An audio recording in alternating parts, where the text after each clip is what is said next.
हादरनि गेजेराव मुवा बेसादफोरनि बेसेना बारायबाय थानाय समनि गेजेरावनो एसे रेहाय मोननाय खौरां।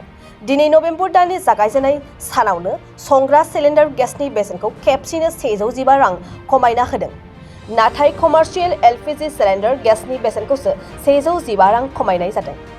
रायखांनो गोनांदि थांनाय मे दाननि उननिफ्राय हादरनि गेजेराव दासिम कमार्शियेल एलपीजी सिलिन्डार गेसनि बेसेनखौ 6थि खेब खमायदों। दिनै खेबसेनो 115 रां खमायनायजों कमार्शियेल एलपीजी सिलिन्डार गेसनि बेसेना 1859.50 रांनिफ्राय 1744 रां जायो। गुबुन फारसेथिं सरासनस्रा सुबुंफोरा बाहायग्रा एलपीजी सिलिन्डार गेसनि बेसेनाबो खमायनायनि मिजिंआव दं होननानै सुलुङा इसारा होदों।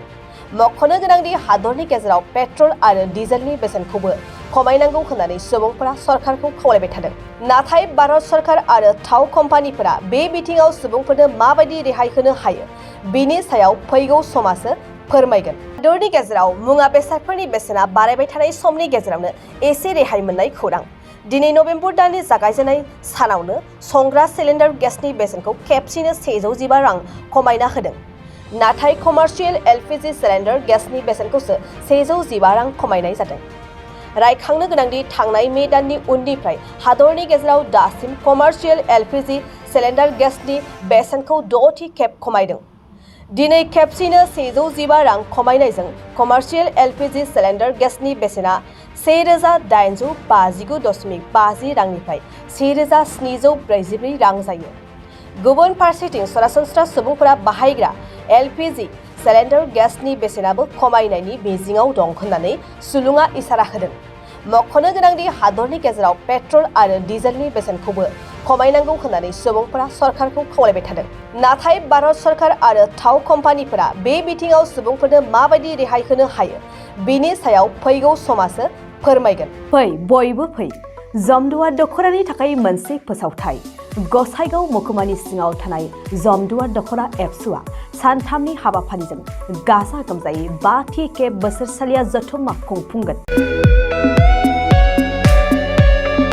फैगौ नबेम्बर दाननि 6, 7 आरो 8 खालारखालि सानथामनि मेहेरगोनां हाबाफारिजों गाजा गोमजायै खुंफुंगोन।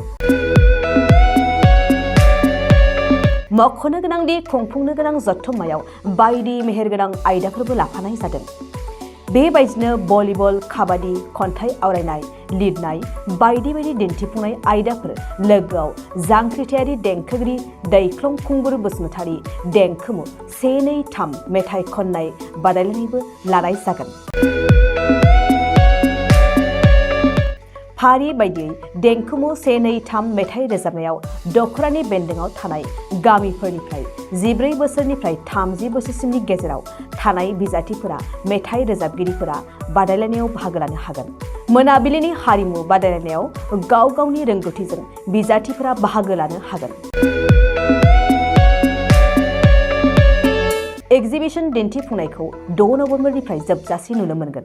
6 नबेम्बरनिफ्रायनो भलिबल आरो काबादि गेलेनाय बादायलायनाया जागोन। 8 नबेम्बर 2022 इं अक्ट' खालारखालि हारिमु मोनाबिलियाव मिस्टार प्रेक्टिकेल बसुमतारी आरो मिस दीप्ति बसुमतारी मोननि गाबगोनां हारिमु आरो फेस्ला दिन्थिफुंनायखौ नुनो मोनगोन।